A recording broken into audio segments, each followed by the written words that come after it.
répondre à ces questions. Yes, thank you very Donc, much, je vais vous laisser avec Chair. Mike. Ok, Great. Mike, I just d'accord? one slight contradiction Merci to your beaucoup. introduction there is Mukesh. Donc, please don't believe me. j'ai juste une Don't believe petite you. contradiction No, par rapport à ta I présentation. haven't. Ne me croyez Mike, surtout pas. personally, I have found that Donc, what you say, you donc I Mike s'est laissé believe pousser là-bas pour ceux qui Might n'ont pas sound vu like a l'image.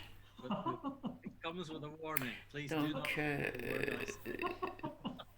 Thanks for that. Thank you. ça Okay, I vient can tout help son now. travail avec Speak for yourself. Speak for une yourself. petite précaution. Ne croyez surtout rien de ce que je vous dis. Donc, essayez par vous-même. Et c'est le message que je donne par rapport à tout ce que je dis. Et So first of all, voilà, c'est le premier signe de la paresse de croire.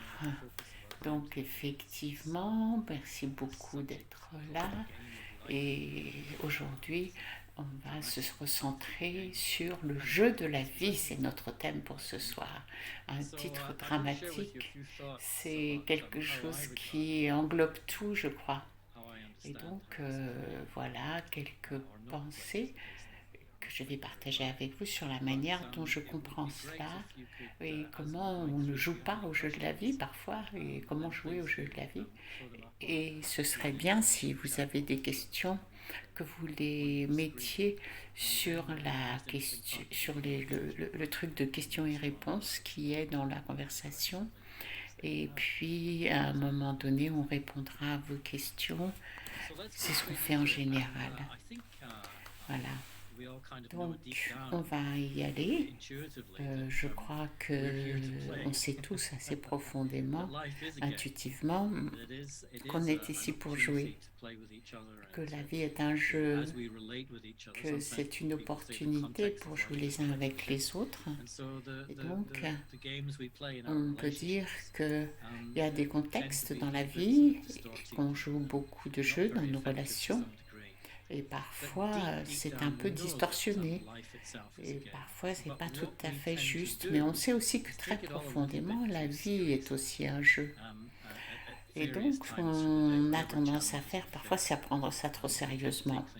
Et parfois, dans la journée, on fait face à des défis et on prend les choses trop au sérieux. Et quand on est en train de prendre les choses trop au sérieux, on devient sérieux.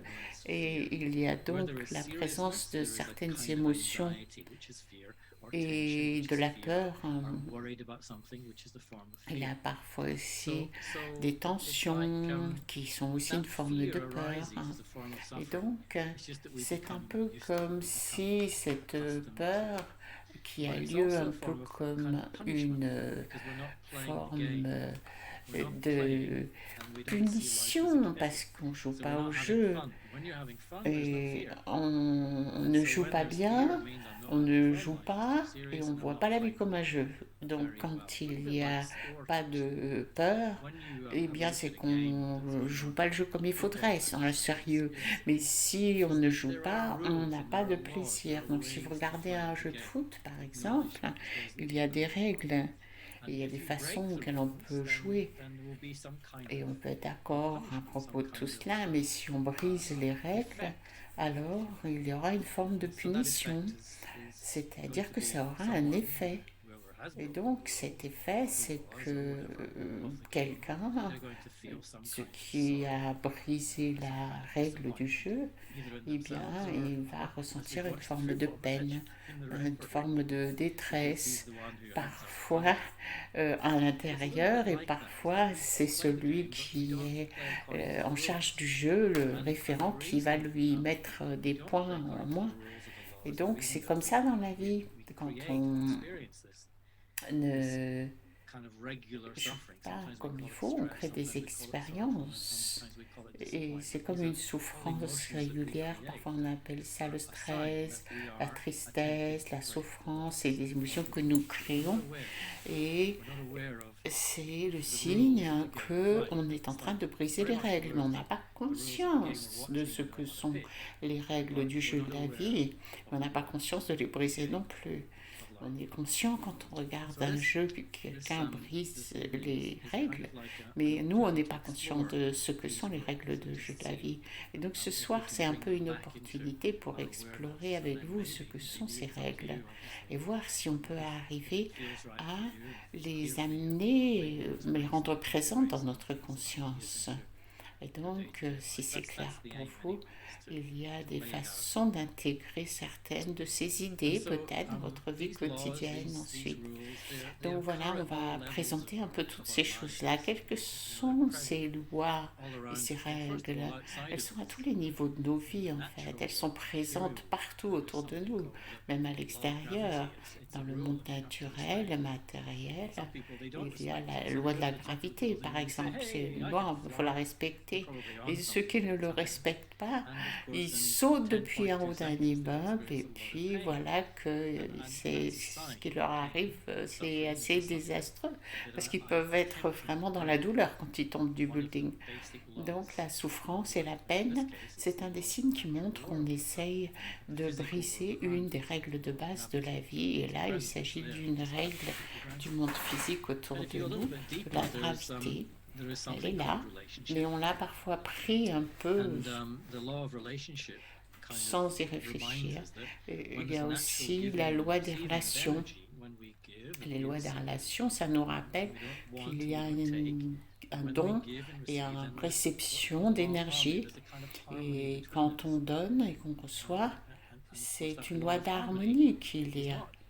Et ça crée une harmonie entre nous. Et cette loi d'harmonie n'est pas une loi qui produit de la peine, de la souffrance ou de la punition. C'est une relation harmonieuse. Et ainsi, on est léger, on peut jouer, on peut interagir dans notre relation. Mais parfois, on brise cette loi et on n'est pas conscient qu'on est en train de le faire. On brise cela quand on veut quelque chose du voisin ou quand on essaye de garder quelque chose. Et quand on veut toujours quelque chose, éventuellement, il y a un sentiment d'être déçu quand on souffre, quand on n'a pas ce qu'on veut et quand on veut ce qu'on n'a pas. Donc, c'est des impulsions qui nous font parfois briser les lois. Donc, allons un peu plus profondément. Si on se regarde soi-même à l'intérieur, je suis sûre que ce n'est pas la première fois que vous faites ce genre de choses, que vous écoutez ce genre de conférences. Intrinsèquement, nous sommes des êtres qui sont des êtres de conscience et que vous appeliez ça la psyché ou l'œil ou qui je suis ou l'être. Et dans cette conscience, il y a également des lois intrinsèques à notre conscience. C'est comme un pays crée des lois pour les gens du pays afin qu'ils maintiennent l'harmonie. Mais dans la conscience, le niveau de conscience, c'est la loi. Donc, si on va contredire un loi naturel de conscience, on crée de la souffrance, qui est une forme de punition, juste pour nous-mêmes. C'est personne qui nous le fait, c'est moi qui ai fait ça pour moi-même. Et donc, comment penser à ça? La façon la plus claire d'y réfléchir, c'est quand je demande aux gens assez souvent dans ces sessions, qu'est-ce qui est la chose à laquelle tu accordes le plus de valeur dans ta vie? Quelle est ta valeur la plus profonde? La plupart des gens ont la même réponse. Ils disent que c'est leurs amis ou leur famille. C'est les choses les plus profondes auxquelles ils accordent de la valeur, ou sinon ils parlent de leur propre santé. Oui, ma santé, c'est très important pour moi. Et ainsi, si on va un peu plus profondément et qu'on se demande pourquoi les gens disent ce qu'ils disent, sur la surface, ils disent que c'est leurs amis sur lesquels ils accordent le plus de valeur. Et en fait, c'est parce que c'est là qu'on fait un échange très important qui s'appelle l'amour. C'est quand il y a une interaction, quand on donne et que l'on reçoit, et c'est ce qu'on appelle l'amour. Et donc l'amour est la valeur la plus profonde. Et pourquoi notre santé est-elle si importante pour nous? C'est parce que on veut être en bonne santé. Et donc on sait que quand on a bonne santé à l'intérieur, on va se sentir en paix. Donc en fait, ce à quoi on accorde de la valeur, c'est l'amour et la paix. Et je suis sûre que vous avez remarqué que ce n'est que lorsque la paix et l'amour sont présents dans notre vie, dans notre état de conscience, qu'on peut être content, heureux. Et le contentement est la forme la plus profonde du bonheur. Donc en fait, ce à quoi on accorde réellement de la valeur, c'est l'amour, la paix et le bonheur. Et c'est pour ça que je disais que les hippies avaient vraiment très raison. Ils avaient simplement pas forcément utilisé la bonne méthode. Mais ce à quoi on accorde vraiment de la valeur, c'est l'amour, la paix et le bonheur. Mais où se trouvent-elles ces valeurs? Est-ce qu'on peut les acheter ou est-ce que c'est Amazon qui nous les envoie par la poste? Non, ce sont des qualités qui sont déjà en nous. La plupart des gens le reconnaissent. Elles sont déjà en moi. Et ça fait déjà partie de moi. Par conséquent, assez naturellement, les gens regardent ce qui est vraiment naturel dans leur conscience, l'état de conscience naturel. Et donc, c'est cet état naturel de conscience qui va définir ce que sont les lois de la conscience. Et nous tous, nous avons en nous cet état naturel de conscience. On a appris simplement à travers les parents, la culture et toutes les influences auxquelles on a été soumis, on sabote souvent cet état naturel d'être. Parfois, on les a cachés au fond de nous-mêmes, et parfois, quand ces choses-là ressortent, on préfère être dans l'addiction à un état émotionnel, on allume la télé, on mange du chocolat, on va parler à la personne qu'on aime le plus, parce que ça stimule nos émotions, mais ça sabote en fait notre état naturel d'être, qui est un état de paix, de contentement et d'amour. Mais très souvent, on cherche toutes ces choses. C'est un paradoxe. On cherche à l'extérieur quelque chose qui s'y trouve à l'intérieur de nous-mêmes. Et de ce fait, on se retrouve dans des états émotionnels qui mélange un peu avec l'état extérieur de contentement. Par exemple, quand l'équipe qu'on préfère gagne, on est heureux. Et souvent, on fait un mélange et on croit que c'est ça le bonheur. C'est quand on est excité, quand l'équipe qu'on veut va gagner. Et si on se confond comme ça trop longtemps, on finit par perdre la capacité d'être content à l'intérieur de soi-même, d'être contenté, d'être heureux, de générer notre propre bonheur.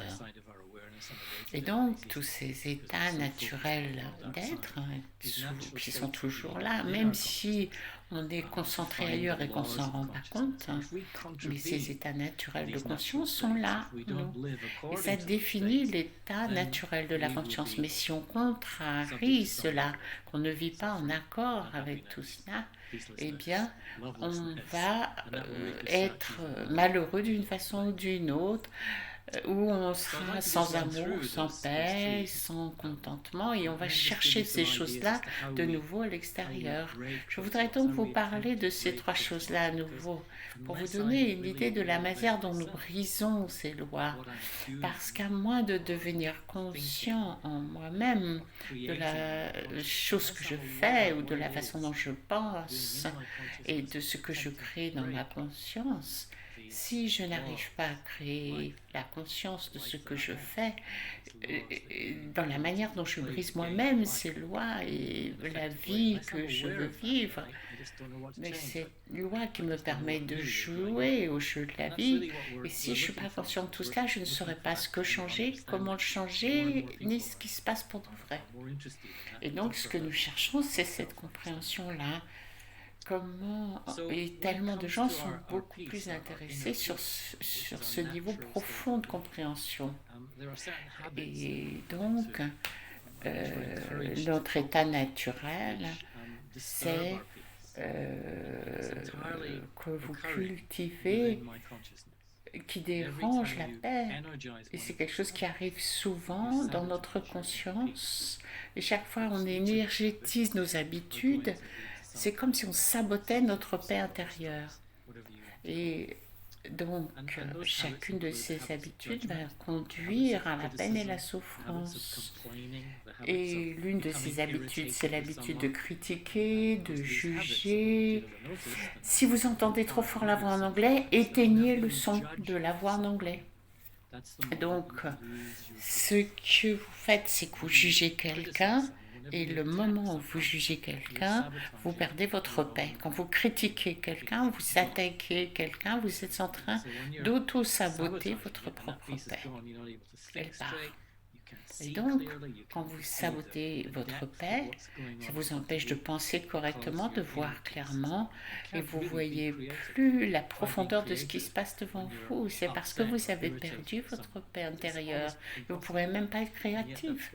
C'est impossible d'être créatif quand on est fâché ou en colère après quelqu'un.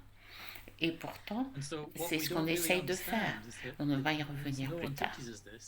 Et donc, ce que nous n'arrivons pas à comprendre, et personne ne nous l'enseigne, c'est que lorsque on critique quelqu'un, eh bien, ce qu'on fait, c'est qu'on critique la version qu'on a à l'intérieur de nous-mêmes de cette période.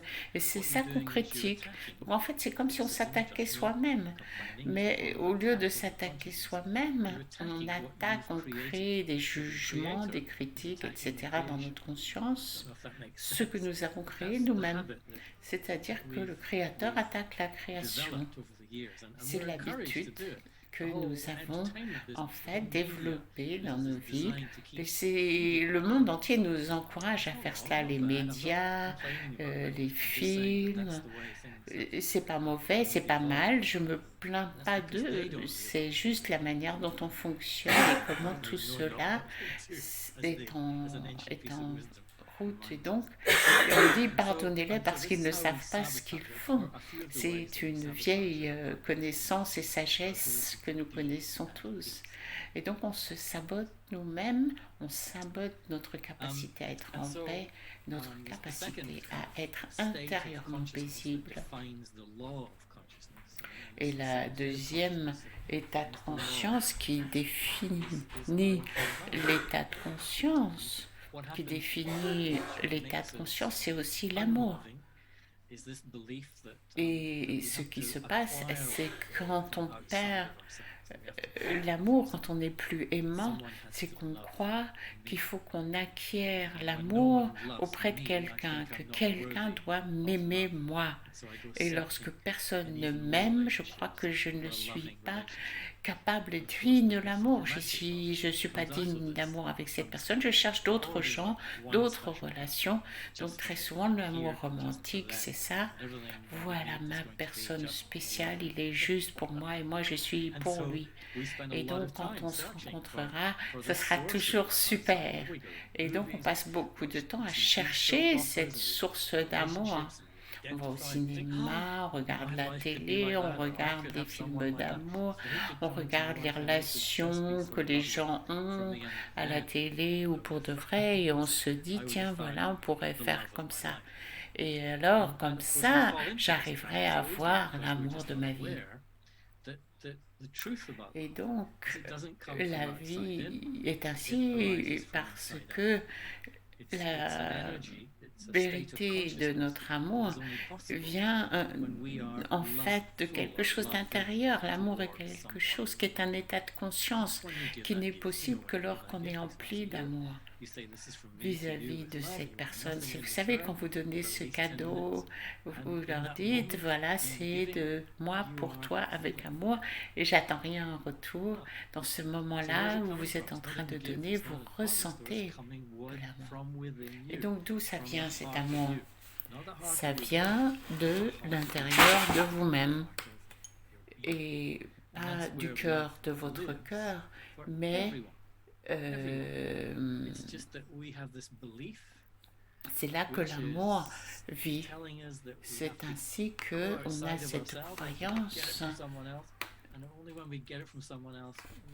On croit qu'il faut qu'on trouve ça à l'extérieur de nous-mêmes et ainsi on se sentira empli d'amour.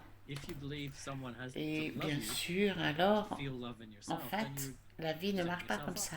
Si tu crois que quelqu'un doit t'aimer pour que toi, tu arrives à t'aimer toi-même, c'est comme si tu te positionnais pour être déçu. Pourquoi tu m'aimes pas? Qu'est-ce qui se passe? Il y a quelque chose qui ne va pas chez moi. C'est pour ça que tu m'aimes pas. Et donc, on rentre dans tous ces jeux mentaux. Et tous ces jeux-là ont beaucoup de moments de souffrance où on se sent très énervé. Pourquoi tu m'aimes pas comme tu m'aimais avant, etc. Et ainsi, je suis en train de générer. C'est ça le signal de la souffrance. Et je crois que c'est là le signe que l'on a brisé le loi de l'état naturel de la conscience. Et donc le secret, c'est de redécouvrir l'amour en le donnant, en le partageant, en étant en nous-mêmes emplis d'amour. C'est la façon dont on peut décrire l'état de conscience le plus élevé. Ne le mélangez pas avec le romantisme, parce que très souvent, c'est ce qu'on fait, on confond ça avec l'amour d'Hollywood. En fait, on parle de l'état le plus élevé de la conscience, parce que c'est ça l'amour. Lorsque vous êtes dans l'état le plus élevé possible, vous ne voulez rien de qui que ce soit. Votre corps a besoin de nourriture, mais vous-même, vous n'avez besoin de rien parce que vous êtes la source de toute chose. Vous êtes une source illimitée. Et donc, c'est comme ça que parfois on détruit notre propre bonheur et on vient de voir ces deux choses-là et on voit que tout est relié. Mais pourquoi est-ce que nous ne nous ressentons pas que nous sommes heureux et contentés? Pourquoi? Eh bien, on sent cela. La raison principale, c'est que nous apprenons à être dans un niveau de conditionnement que nous devons défaire en nous. On a appris à être attaché aux choses, attaché aux gens, aux objets, au travail, à l'argent, et on joue des jeux en relation à nos attachements parce qu'on pense que ce à quoi on est attaché va nous donner du bonheur. Ma voiture, ma maison, quand j'aurai ce partenaire, cet époux, alors je serai heureux. C'est comme si c'était une super dessin animé et la bulle qui sort de chacune de leurs têtes. Je suis si heureux que toi tu sois là pour me rendre heureux. Et donc, en fait, on a appris à croire que les gens existent pour nous rendre heureux. Et c'est comme cela que, en fait, ça commence. Les relations ont commencé comme cela avec notre père et notre mère. Mais si vous ne faites pas ce que je veux, je ne serai pas heureux. Et si vous faites ce que je veux, je serai heureux. C'est ce qu'on a appris depuis l'enfance. Et donc, et dans notre vie, on grandit et on croit que les autres sont responsables de notre bonheur. Et nous sommes responsables de leur bonheur. Et ainsi, vous pouvez imaginer ce qui se passe dans notre vie. Toutes ces croyances ont créé énormément de moments de tristesse dans nos vies. Et donc, cette habitude d'être attaché aux choses nous montre pourquoi, en fait, nous sommes si attachés. Nous allons créer forcément de la peine. Donc, le secret, c'est de ne pas être attaché. L'attachement arrive. Mes mains sont peut-être attachées à la chaise, mais moi, je ne suis pas attachée à la chaise. Mes mains, oui, mais moi, non. Tu peux prendre la chaise, mais si je suis attachée à la chaise dans mon esprit, dans ma conscience, alors tu ne vas pas prendre ma chaise, c'est ma chaise. Et donc, en fait, l'attachement, c'est quelque chose qui se trouve complètement dans notre conscience. Et c'est quand moi, je me perds dans ce qu'il y a dans mon esprit, donc la chaise, l'image de ma chaise, et moi, je vais dans l'image de la chaise, je suis perdue là-dedans. On ne nous apprend pas ça à l'école, mais dès le moment où j'ai ce genre d'idée, je me perds dans cette idée, je suis formée par cette idée, même si ça ne dure qu'un instant, ça peut aussi durer des heures, ça peut aussi être quelque chose qui se passe avec une personne où je me perds dans l'idée d'une personne. Et je me perds dans cette idée et je m'enferme. Je me donne la forme de l'image que j'ai dans l'esprit. C'est ainsi que nous perdons notre capacité à être ouvert, à être dans l'expansion, à être illimité. Et donc, ces souffrances nous soucient. Chaque fois que vous faites l'expérience de ce genre d'émotion, c'est pas mal. Je dis pas que vous ne devriez pas le faire. Je dis juste que c'est un messager. Et le messager, ce qu'il vous dit, c'est qu'il y a quelque chose que tu dois faire. Il faut que tu lâches prise ou que tu sortes de cette idée qui est dans ton esprit, que tu sortes de ce souvenir, que tu sortes de cet objet que tu as créé dans ton esprit. Cet objet que tu penses être tien, ça n'est pas à toi, c'est juste une idée que c'est à toi. Et c'est des choses qui se produisent dans notre conscience. Voilà les trois choses principales. Et il y a aussi la loi du temps. C'est pas juste la loi de la paix, l'état de la paix, la loi de l'amour, la loi du bonheur, mais il y a aussi la loi du temps. La plupart d'entre nous, nous apprenons que le temps a lieu de manière chronologique. Et donc, on devient conscient de l'horloge. Et quand on est conscient de l'horloge, on génère de l'anxiété. Parce que la forme la plus basse d'énergie, c'est l'horloge. Mais on regarde notre montre, on se rappelle de cette illusion, il faut aller plus vite, comme ça j'aurai plus de temps. Si je le fais plus tard, j'aurai plus de temps. Si je le fais très vite, je vais avoir du temps, j'épargne du temps. Et donc on crée toutes ces illusions sur le temps. Mais le vrai temps n'est pas chronologique. Il n'est même pas psychologique. Il y a des gens qui tombent dans le piège du temps psychologique. C'est pour ça qu'ils sont toujours en train de faire les choses très très vite. Et pourquoi est-ce qu'ils sont toujours en train de courir? Il y en a qui sont tellement lents, ils vont si doucement. Et l'autre est si rapide et donc il devient très impatient avec celui-là. Et donc en fait, chacun se comporte de manière qui est en accord avec son temps psychologique. Et donc, le vrai temps, c'est un peu comme un temps. Et là, vous m'entendez à nouveau? Est-ce que j'avais appuyé par hasard? Écrivez-moi pour me dire si vous m'entendez ou pas. Oui? Ok, super. Donc, si vous regardez dans le monde autour de nous, eh bien, vous pouvez voir que tout autour de nous passe son temps à changer, se déplace constamment, se transforme constamment. Et donc, il y a des espaces entre les événements, ça c'est le temps chronologique, mais à l'extérieur, eh bien, on est toujours en déplacement, on va toujours de plus en plus vite et il y a plus d'événements dans le même temps chronologique qu'il y a 10 ans, etc. Je suis sûre que vous comprenez ce que je veux dire, mais au centre de la roue, il y a moi qui regarde vers la surface du changement, mais au centre de toutes les roues, il y a de l'immobilité. Le centre de la roue est immobile, lui. Lui, il ne bouge pas. Le tour de la roue bouge. Tout est mesurable chronologiquement et on peut le mesurer, mais au centre même de la roue, il y a l'immobilité. Ce point immobile que je suis moi-même. Et dans ce niveau de conscience, il y a la conscience de l'absence de temps. Et c'est pour cela que les gens qui méditent le font depuis des milliers d'années. Parce que quand on médite, on apprend à trouver le goût de cet endroit et on touche cet espace où on est libre du temps, où l'immobilité et tout à coup, plus rien n'est pareil.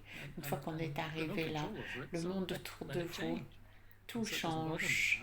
on n'a aucun contrôle sur le changement, donc on laisse les choses changer. On permet que cela se produise parce que je sais que moi, à l'intérieur, je suis au-delà du temps.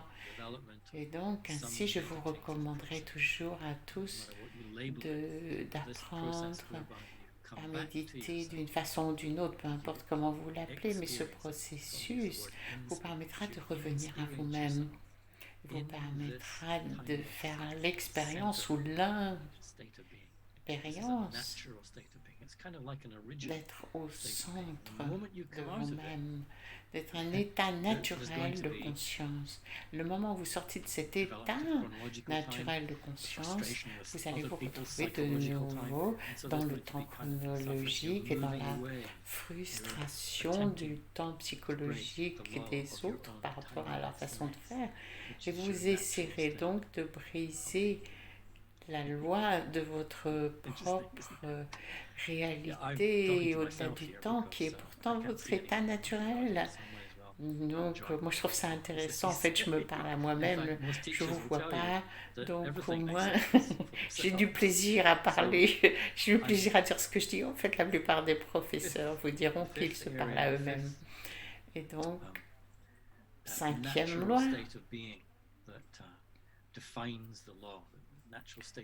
Le cinquième état naturel d'être qui définit la loi de l'état naturel de conscience, c'est comment nous jouons, comment nous devrions jouer ce jeu de la vie. C'est à voir avec le but. Quel est le but du fait d'être ici? La plupart des gens se sont posés ces questions. À quoi ça sert? Pourquoi je suis là? Est-ce qu'il y a une raison pour laquelle je vis? Pourquoi moi? Pourquoi maintenant? Pourquoi déjà? Je ne sais pas si vous vous êtes vous-même posé ce genre de questions intérieurement. C'est en fait des questions qu'on se pose à soi-même, auxquelles on peut accorder du temps.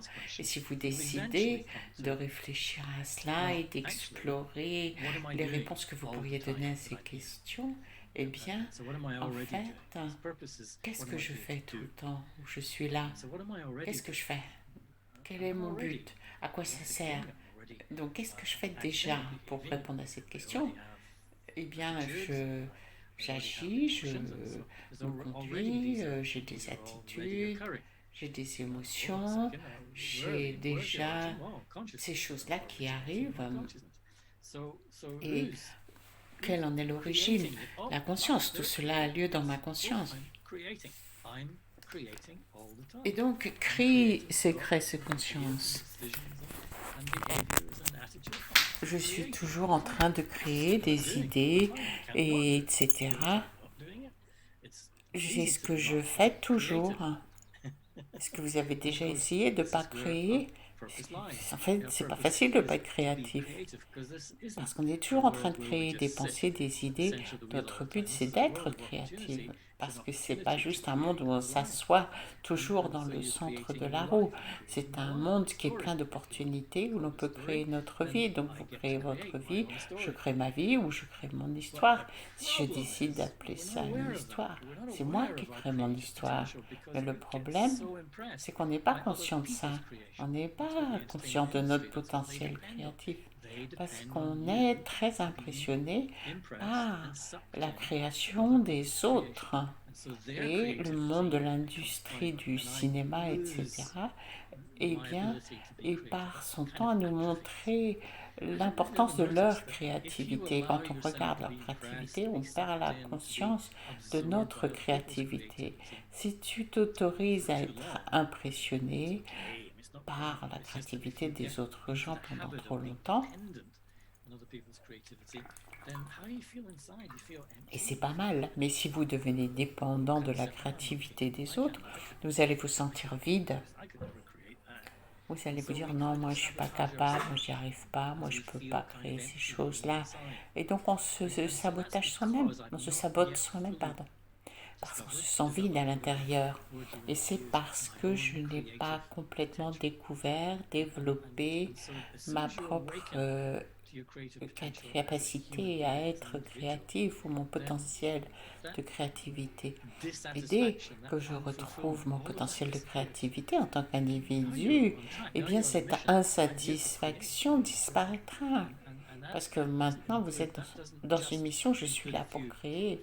Et ça, c'est quelque chose qui n'inclut pas juste quelques scènes ici et là ou des relations ici et là. Ce sera tout ce qu'on fait toute la journée avec notre vie. Mais ça sera chaque décision que vous prenez avec sur les décisions que vous aurez par rapport à la manière dont vous utilisez votre énergie. Et donc, c'est plus facile de s'asseoir et de se laisser amuser et d'écouter ou de regarder la créativité des autres. Et c'est plus facile parce qu'on est devenu paresseux. C'est plus facile que de prendre la responsabilité de ce que l'on crée. C'est pour ça qu'il y a un grand mouvement dans le monde de gens qui ne sont pas seulement en train de se battre pour leurs droits, mais de comprendre que les droits sont impossibles s'il n'y a pas une responsabilité qui vient avec le droit. Et ça, c'est la responsabilité vis-à-vis de ma création, mes pensées, mes actions. Et plus on prend de responsabilité, plus il y a de la satisfaction. Et plus le sentiment de vide va se terminer. Et la dernière loi, ou le dernier niveau de conscience qui définit la manière dont on joue le jeu de la vie, est peut-être la plus profonde. C'est vis-à-vis du sens de qui je suis. C'est la plus vieille question, la plus profonde que tous les philosophes ont posée. Qui suis-je? Qu'est-ce que je suis en fait? Et donc, ce n'est pas vraiment très facile. Je vais peut-être suggérer des réponses, mais en fait, c'est pas possible que ce soit juste des mots, parce qu'il faut que chacun le ressente intérieurement. Et vous pourriez avoir peut-être un petit goût de ce dont je veux parler. Et une des choses qu'on apprend tous à faire, c'est à construire un sens de notre identité. Et c'est une erreur, parce que le sens de qui je suis est naturel. Et on apprend à le créer à partir de quelque chose, à partir de ce que nous ne sommes pas. C'est donc un sens de ce que je suis. Je suis ce paquet de croyances. Et moi, je suis ceci ou cela. Et mon sens de qui je suis est basé sur un gros tas de croyances que j'ai en moi. Et j'ai créé un gros tas de croyances et je me sers de mon tas de croyances pour dire voilà ce que je suis. Et je vais me battre pour prouver que je suis cela. Alors qu'en fait, nous construisons nos croyances sur la base des choses. Et on dit, voilà, ça c'est ma maison, c'est moi. Ça me représente, c'est comme moi. C'est une extension de moi-même. Et donc, une voiture, c'est la même chose. Une autre personne. Des oppositions, en fait, qui nous font croire que nous sommes ceci ou cela, que vivre notre vie, c'est le fait de croire ce que nous croyons. Et c'est l'état dans lequel nous sommes, et c'est la manière dont nous parlons d'habitude. Nous sommes identifiés à ceci ou cela, et c'est comme ça que nous échangeons nos idées. Mais tout ça, c'est externe. C'est extérieur à nous-mêmes. Et si c'était intérieur, alors qu'est-ce que je suis? Est-ce qu'on est dans l'univers des langues? La langue, c'est quelque chose qui est physique, qui s'entend, qui peut vraiment ne peut pas vraiment capturer l'idée vraie de ce que je suis. On n'est pas une langue, on l'entend, on la pense, mais avant la pensée, les sentiments, il y a le soi intrinsèque qui dit moi, qui dit je. C'est la définition, en fait. Le je qui dit je, c'est lui, l'esprit, l'âme. C'est pas ce que je vois dans le miroir le matin, c'est pas ça, moi. C'est la forme que j'occupe. Mais moi, la conscience, l'être de conscience que je suis. Et lorsque vous enlevez tout ce que vous avez appris à utiliser pour construire votre sens de l'identité, toutes ces choses que vous avez appris à utiliser pour créer ce sens de qui vous êtes quand vous êtes complètement nu, et pourtant ça c'est pas facile, ça réclame un certain travail intérieur. Quand vous avez tout enlevé, qu'est-ce qui reste? Rien. Il ne reste plus rien, il ne reste personne. Et pourtant, c'est ça, je suis cela. Et donc je ne suis personne. Je n'ai rien et je ne suis personne. Donc c'est pas que j'ai tout jeté ou que j'ai dit prends ma voiture et prends mon esprit. Non, toutes ces choses sont présentes dans ma vie. C'est dans la roue, quelque part, dans laquelle je me suis investie. Toutes ces choses, ces personnes, ces gens sont présents, mais je ne les utilise pas mal dans ma conscience pour créer en moi le sens de qui je suis, parce que si je le faisais, je ferais une erreur.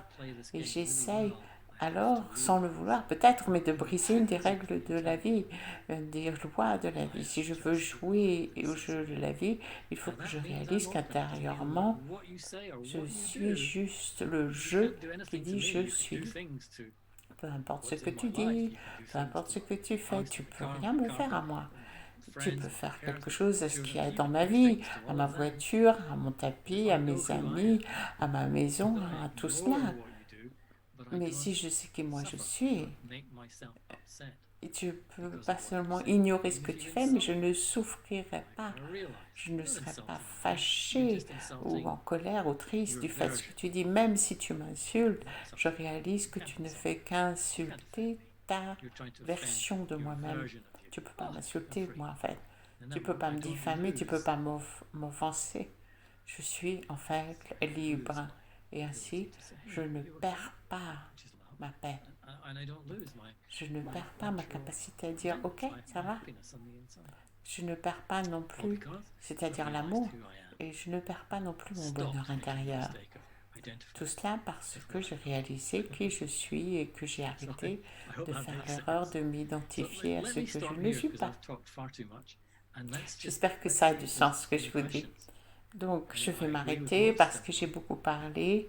Je voudrais voir si vous avez des questions. Donc, comment décrirais-tu comment tu décrirais les mots bonheur, contentement et joie? Oui, je les décrirais exactement comme ça. Bonheur, contentement et joie. On a parlé du bonheur.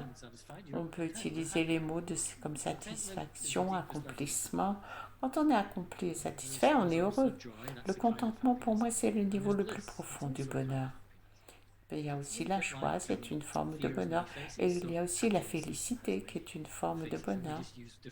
Un peu comme la peur a de nombreux visages, le bonheur a aussi de nombreux visages. Et on utilise de nombreux mots pour parler de différents niveaux de bonheur. Et donc, il n'est pas possible de ressentir la joie à moins que tu ne sois du fait d'un processus, que ça ne fait pas partie de ton but. Or, la joie, ça vient en rapport un peu avec le processus de création. Quand tu es en train d'être destructeur, ta joie disparaît. Et quand tu crées, tu es heureux. Donc, ton joie de vivre, comme disent les Français, disparaît quand tu es en colère. Le potentiel est toujours là, peut retourner à cela. Mais il faut que tu alignes ta conscience de manière correcte et juste. Je suis d'accord avec la plupart des choses que tu dis, mais qu'est-ce qui se passe quand il y a un racisme systématique ou d'autres formes de discrimination? Je ne crois pas que les gens qui sont noirs sont les seuls à penser que les blancs sont comme cela, ou les femmes qui sont oppressées. Dans un sens, c'est la même réponse. la grande erreur, c'est que ces gens-là se sont identifiés à l'image qu'ils voient le miroir le matin, la forme et la couleur de la forme. Et c'est ça ce qui se passe. La seule manière de pouvoir transcender cela et d'enlever les conflits et les divisions, c'est quelque chose que l'on appelle la réalisation de soi. C'est-à-dire réaliser qui je suis vraiment. Je ne suis pas la forme et toi non plus. Et donc, même si tu es brun, blanc, noir, gris, je ne verrai pas tout cela. Ce que je verrai, c'est l'être humain. Je ne verrai pas toutes les différentes choses parce que je regarderai l'être qui est là. C'est une vision spirituelle en fait. Et quand tu regardes cette personne telle qu'elle est pour de vrai et que tu ne la vois pas comme tu as appris à croire qu'elle était, c'est-à-dire en fonction de sa couleur, parce que tout ça, ça fait que tu deviens quelqu'un qui discrimine. Et les gens prennent l'habitude de discriminer d'une façon qui n'est pas juste, dans le sens pas correct, pas vrai. Et parce que je crois que je suis cette forme dans le miroir, et je crois que toi aussi tu l'es. Non, en fait, tout ça n'est pas vrai. Et si le monde entier attend cela, peut-être qu'ils vont devoir attendre longtemps. Il est nécessaire d'avoir cette vision spirituelle en réalité, où on ne se voit les uns les autres, pas en fonction de notre peau et de la couleur de notre peau, mais de notre être. Et ça, c'est un grand défi parce que le monde entier veut nous définir qui nous sommes en fonction de la forme de nos corps, les traits de nos visages, les couleurs de nos peaux. Mais tout ça, c'est une illusion de penser de cette façon. Est-ce que vous êtes un consommateur des pensées des autres ou un créateur originel? Ça le fait beaucoup rigoler. Il dit, afin d'être un créateur, en fait, on est tous des créateurs originels. Même si tu consommes les idées de quelqu'un d'autre, en fait, c'est comme si tu amenais cette idée dans ta conscience. Au moment où tu amènes la pensée ou l'idée de quelqu'un d'autre dans ta conscience, c'est toi qui crée ta version de cela. Donc c'est pas eux, c'est plus eux maintenant, c'est toi qui as créé cette idée-là. Et tu combines cette idée-ci avec cette idée-là. Et ainsi tu crées toujours ta propre version de la réalité, même quand tu consommes les idées des autres. Mais il y a une différence entre ceux qui sont conscients de cela et ceux qui sont dépendants de cela. Si tu dépends des idées des autres, quand tu vas au cinéma, tu deviens dépendant que les autres gens démontrent une histoire et tu dis et puis tu t'en vas et tu sais plus quoi en faire et donc tu as passé 1 heure et demie à être dans cet état-là et puis tu dis ouais c'était bien, c'était pas bien, mais en fait tu n'as pas utilisé ces choses dans ta propre forme créative. C'est pour ça qu'il y a des gens qui vont au cinéma et qui après vont au café, ils parlent du film et d'autres lui disent mais moi j'ai pas vu ça, et puis après quand l'autre parle dit mais moi j'ai pas vu ça. Donc en fait on a tous les deux vu le même film mais chacun a vu des choses différentes parce que chacun a créé sa propre version du film, un peu différemment de l'autre personne qui est à côté de toi. Mais personne ne nous apprend cela. Tout ce que tu vois, tout ce que tu absorbes, les idées des autres, c'est ta création.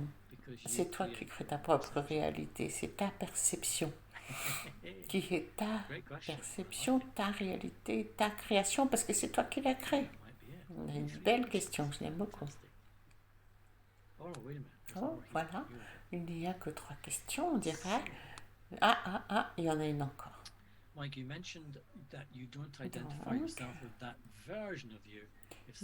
tu mentionnes que tu ne t'identifies pas avec cette version-là de toi-même. Si quelqu'un te manque de respect, comment tu mets ça en pratique quand quelqu'un est vraiment horrible avec toi? Eh bien, c'est pas facile. C'est un des grands défis de la vie et de l'éveil et du changement. d'arriver à changer la manière dont on répond, c'est la responsabilité. C'est une des grandes difficultés. Le premier pas, c'est de remarquer que tu t'attends à être respecté. Et cet aspect d'avoir l'attente qu'on te respecte, et quand tu ne me respectes pas, je me dis que comment c'est possible, mais il faut arrêter de s'attendre à ce qu'on se respecte, qu'on te respecte. Et pour cela, il faut que tu réveilles en toi le respect de toi-même. Si tu dépends de qui que ce soit pour quoi que ce soit, il y aura forcément des souffrances et tu seras forcément déçu. Et donc, je dois redécouvrir mon propre respect. Et il n'y a pas de moi, je ne peux pas vraiment me respecter moi-même. Quand tu respectes quelqu'un d'autre, en fait, ce que tu affirmes, c'est la dignité et la valeur de cette personne. C'est ça que tu fais quand tu respectes quelqu'un d'autre, tu réaffirmes sa dignité et sa valeur. Et donc, le respect de soi, c'est savoir et être conscient de ma propre dignité, de ma propre valeur. Et donc, comment est-ce que moi, je peux être conscient et amener cette conscience dans ma relation de ma propre valeur, de ma propre dignité. Et ça, c'est le parcours que nous devrions tous faire et sur lequel je suis moi-même. C'est arriver à connaître cela, en être conscient et de porter cette conscience partout où nous sommes afin de ne pas être fâché si quelqu'un ne me respecte pas. Et je peux ainsi arrêter l'habitude d'être dépendant parce qu'intérieurement, je connais ma propre valeur et ma propre dignité en tant qu'être humain.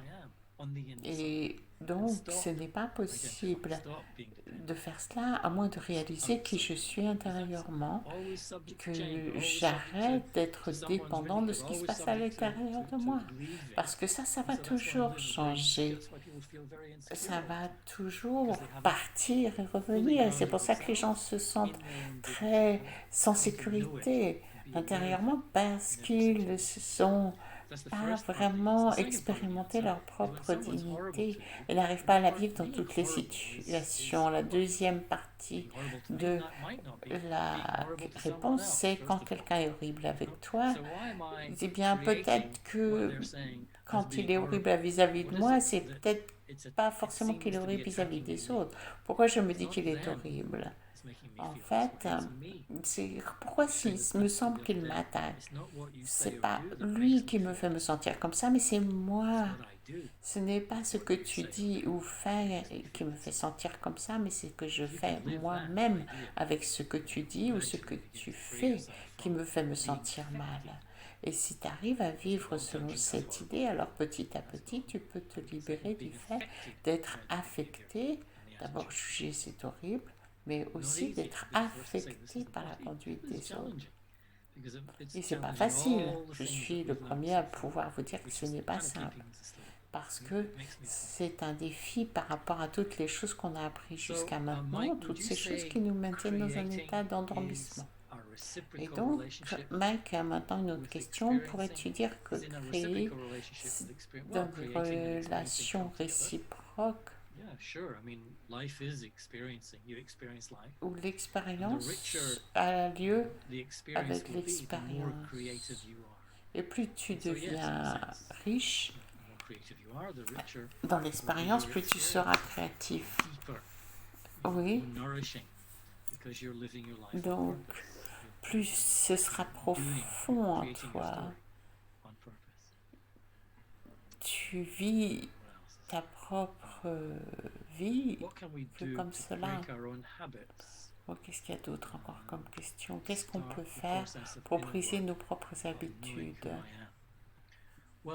et commencer ce processus de travail intérieur qui nous permet de savoir qui nous sommes? C'est peut-être un bon signe pour commencer à parler et expérimenter aussi le processus de l'intériorisation ou la solitude ou la méditation ou la contemplation, peu importe comment vous souhaitez de la pratiquer, En fait, c'est un voyage vers l'intérieur de nous-mêmes. C'est un parcours. On se ferme au monde extérieur pour quelques minutes, laisser le monde continuer à vivre tout seul et revenir à soi-même. Je suis sûre que tous vous avez entendu parler de la pleine conscience, etc. Ce sont des méthodes qui sont bien connues. Peu importe la méthode que vous choisirez, ces méthodes, elles existent pour vous permettre de passer à un niveau de conscience différent, de conscient de ce que vous faites à l'intérieur de vous-même. Et donc, les gens trouvent ça parfois difficile de méditer. Il y a des gens qui essayent de méditer et qui se disent « mais moi, j'arrive pas à méditer. Je n'arrive pas à ne pas grimper dans tous les trains de mes pensées. Je n'arrive pas à faire cela, rester dans l'expérience intérieure. » C'est pour ça que souvent on tombe un peu. Et la pratique est nécessaire pour arriver à être capable de faire en sorte que nos pensées, nos sentiments aient lieu, afin de pouvoir être dans notre propre conscience. Et donc, vous pouvez créer, générer en vous des pensées. Quand elles arrivent, toutes les pensées finissent par passer. Et donc, toutes ces pensées, elles viennent et puis à la fin, elles s'en vont. Et donc la méditation, en fait, c'est permettre que cela arrive. Et ainsi, au lieu de juger, vous laissez passer ces pensées. Ça demande un peu de pratique d'arriver à laisser ça passer. Parfois, si on médite au début, ça peut sembler un peu difficile. Mais quand ça fait un moment que vous pratiquez, alors effectivement, vous y arrivez. Avant, je me perdais dans chaque pensée, mais maintenant, j'arrive à les laisser passer. Il ne s'agit pas d'arrêter les pensées, de rien ressentir ou de ne rien faire. Il s'agit juste d'observer, de regarder, d'être un témoin. C'est la pratique initiale de la méditation. Et alors que vous le faites, vous allez remarquer combien vous allez vous saboter ou vous créer des tensions, de la peur, de la colère. Et plus vous les voyez, plus vous les remarquez. Il ne s'agit pas de les changer, mais c'est en prenant de la capacité de les observer, elles ont moins de pouvoir sur vous et elles s'atrophient. C'est pas qu'il faut faire quelque chose.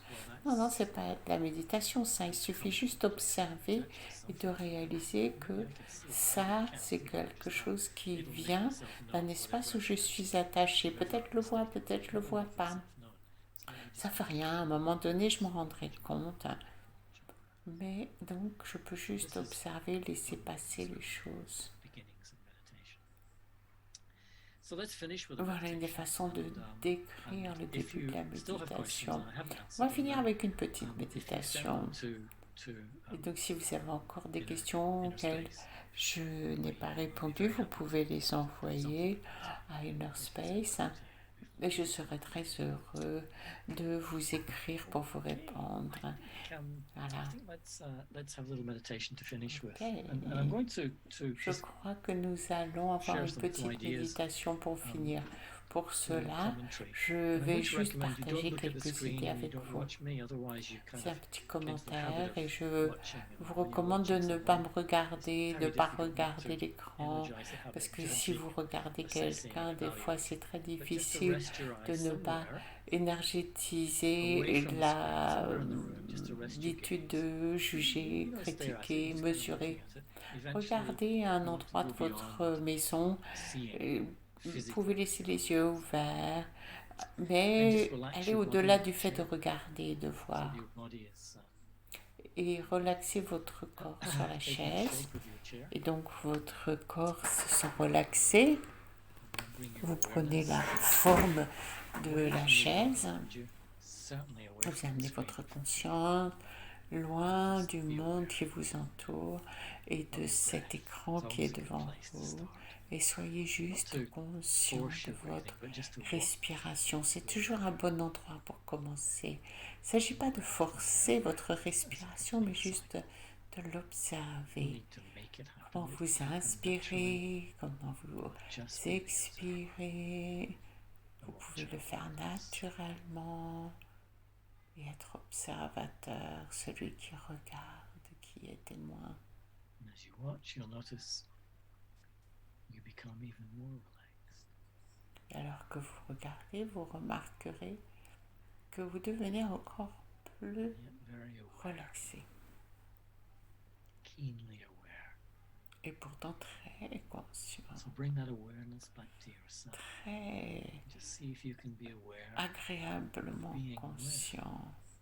Et ainsi, en amenant cette conscience, soyez conscient d'être conscient. Regardez si vous y arrivez.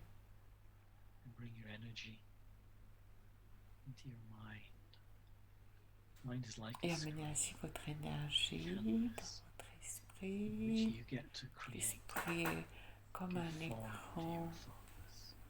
sur lequel vous pouvez créer et donner forme à vos pensées. A simple thought. Créez simplement une I am a pensée, being of peace. une pensée simple.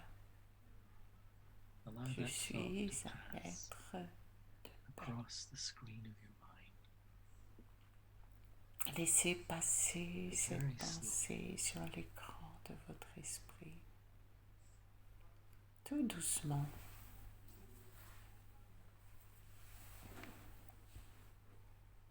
And then let that thought fade away. Fade into Et the ensuite, cette pensée, laissez-la background. And notice what remains disparaître, se fondre dans within your awareness. le cadre. Regardez ce qu'il reste dans votre conscience. Of peace. Il y a un sentiment You feel de paix. you feel calm. Un sentiment silencieux, calme. The mind is quiet. Silent. Et l'esprit est tranquille et Notice silencieux. there's a stillness. Et vous sentez qu'il y a une forme de quiétude, d'immobilité au cœur même de Silent votre être. and still. Silencieux et Silent immobile. and still. Silencieux, immobile.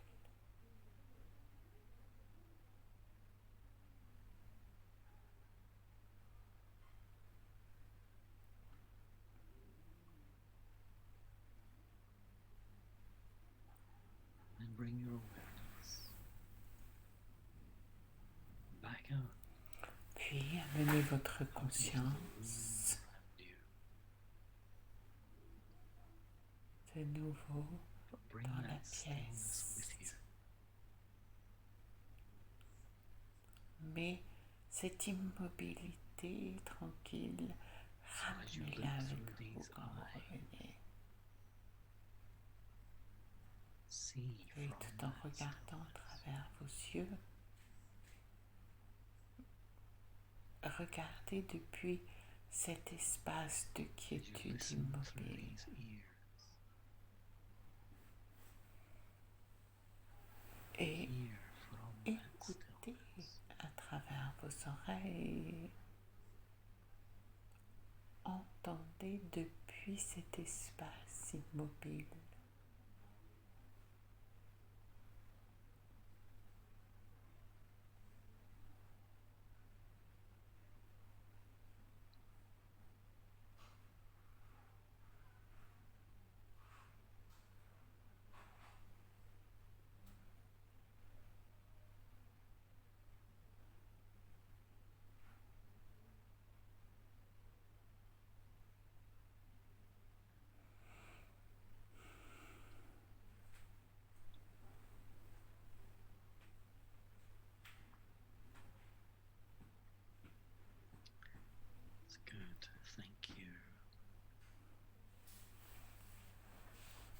C'est très bien, Nice, merci nice. Thanks so beaucoup. much. Lovely.